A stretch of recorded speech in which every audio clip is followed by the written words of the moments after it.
Hello dear students, welcome to this introductory class on History of English Literature.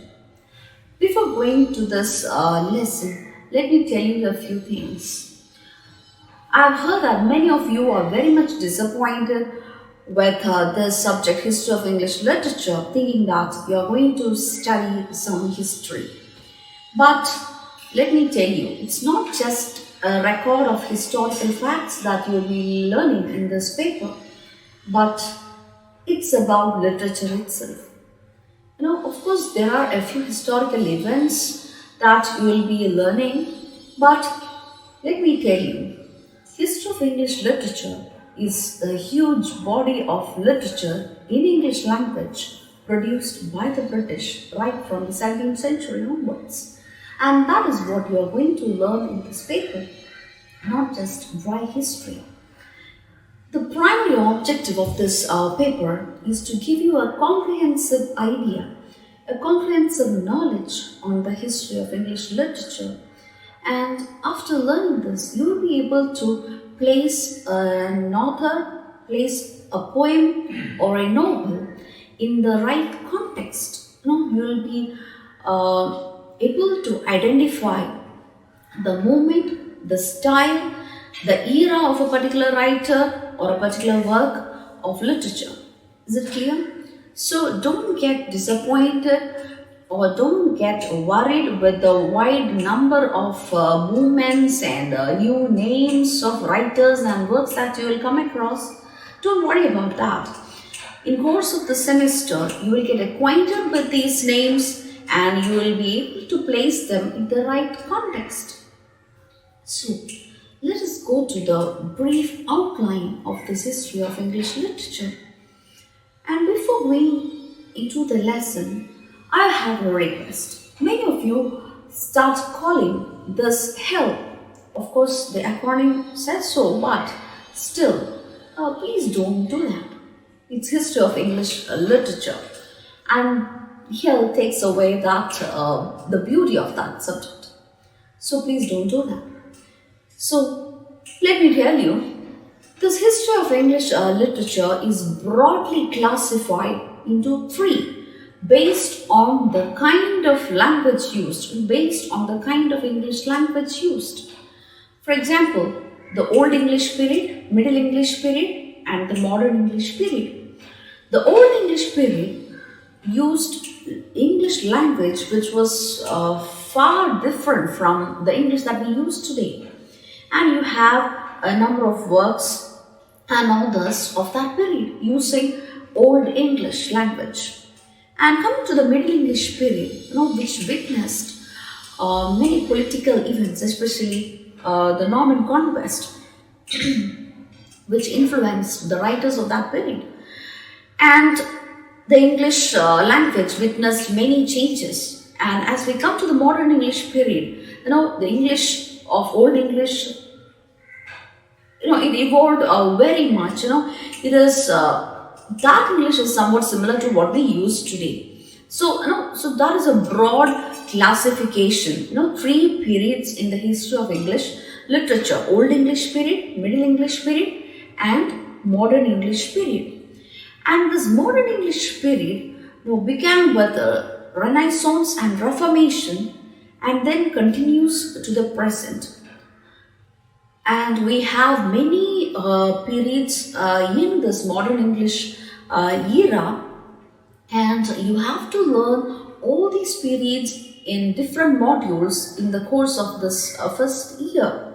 And you will come across the rulers of that time. You will come across the major socio-political movements, religious movements that influence literature and everything pertaining to literature. Whatever you learn in this paper is connected some way or the other with the literature of that period. Is it clear? So, we have Old English, Middle English and the modern era, which is inaugurated by Renaissance and Reformation. And that is followed by the Elizabethan era, when England became the nest of singing birds. We have a lot of writers coming up. We have Shakespeare, Spencer, Sidney, and many more. And Queen Elizabeth was ruling at that period.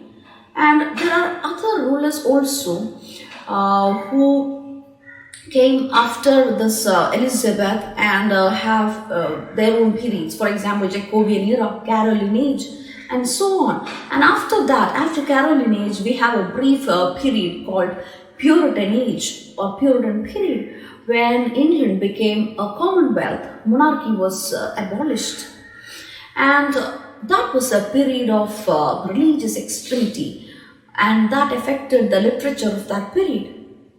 And after that, again, monarchy was restored, which marked the beginning of Restoration period. We have many writers, and that followed Augustan age, when writers like Dryden, Pope, and others, they looked back into the writers of Augustan era of Rome, which was called the Golden Age, and the standards, decorum followed by those Roman writers influenced these writers. But after this period, a group of young writers, they were fed up of these rules and intellectual poetry of Augustan era. So they again looked back to the Elizabethan era and revived the romantic fervor of Shakespeare, Spenser, and Sidney. And that inaugurated the Romantic era in literature. A romantic revival, you can say, with Wordsworth, Coleridge, Keats, and Shelley. And that is followed by the reign of Queen Victoria, which marked the Victorian period. And that was a very turbulent period in the history of English literature. Not only that, even in the history, with Darwin's Origin of Species, with Freud's theory, and also Karl Marx's theory, when the concept and perspectives of all the people changed. Man from a created being became an evolved being. And by the works of Freud, man became a sexual being, and for Marx, man became a material being. So, the perspectives, the thinking changed. And we have many writers and works which reflected this change in perspective. And that is followed by the modern era or modern period, which witnessed major world wars. And after that, we have postmodern eras coming up with the 1950s. So all these periods you need to learn in different modules, and you will learn about the style or adopted by those writers, the major movements in that period, and so on.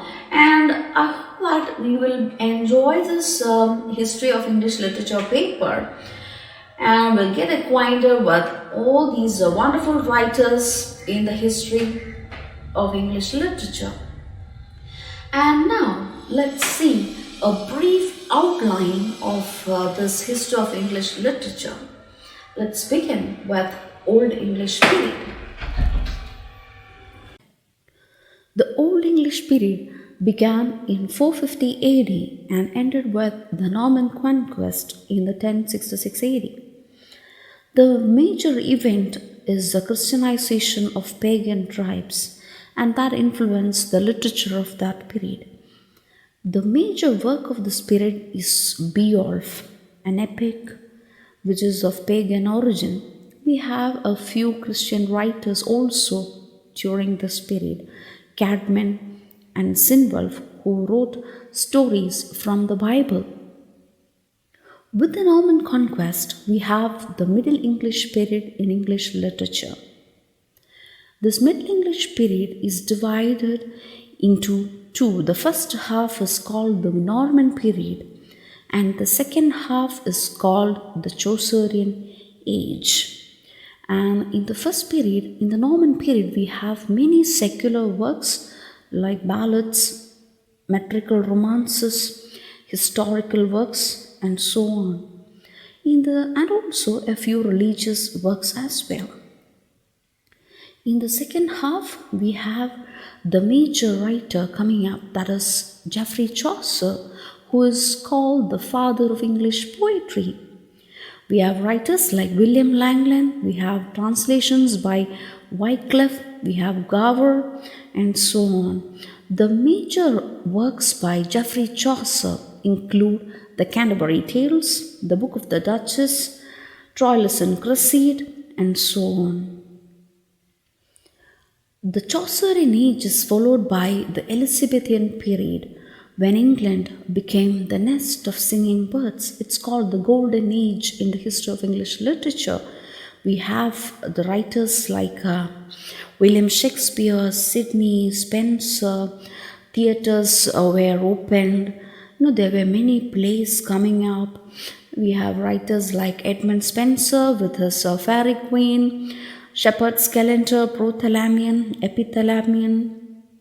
We have Philip Sidney, the father of English criticism, and we have his important works like Astrophel and Stella, Apology for Poetry. We can see the origin of prose also during this period. We have Francis Bacon, who is called the father of English essays.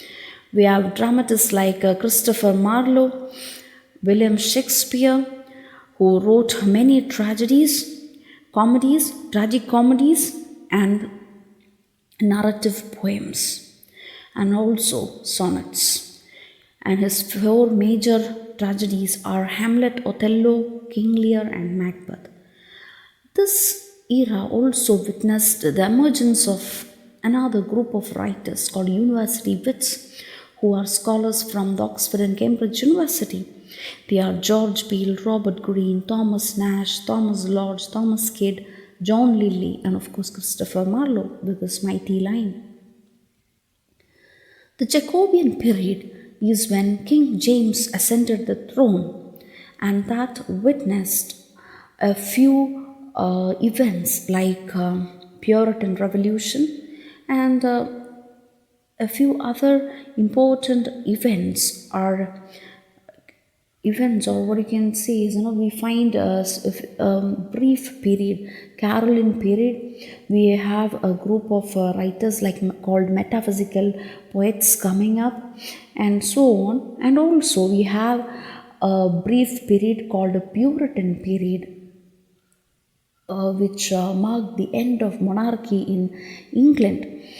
There are two main groups of poets, like the Cavalier poets and the metaphysical poets. The Cavalier poets supporting the monarchy, and we have metaphysical poets who wrote about God and man's relationship with God. And the literature of this period actually declined. Theatres were closed with the ascension of Oliver Cromwell as the ruler of the Commonwealth. And many writers were put into jail, but we find a very important work coming up during this period, that is Paradise Lost, the greatest epic of all times by John Milton. And he wrote many other works also during this period. And later on, with the death of Oliver Cromwell, monarchy was again restored, and that is called the Restoration period.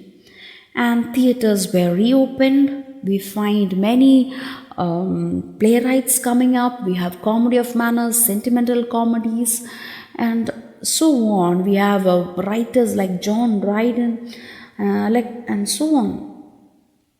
And that is followed by the Augustan Age, or it is also called the Neoclassical Age in English literature, when the classical rules were revived.